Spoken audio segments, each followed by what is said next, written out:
બોટાદ જિલ્લા પંચાયતના આરોગ્ય સમિતિના ચેરમેન કેશુભાઈ પંચાણા દ્વારા જિલ્લા વિકાસ અધિકારીને પત્ર લખવામાં આવ્યો છે।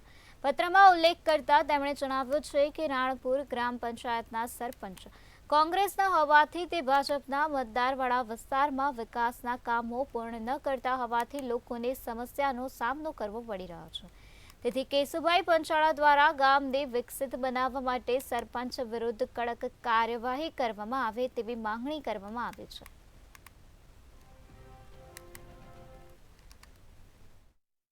વિકાસના કાર્યોને લઈને આક્ષેપો કર્યા છે। જિલ્લા વિકાસ અધિકારીને રજૂઆત કરી છે, શું કહેશો?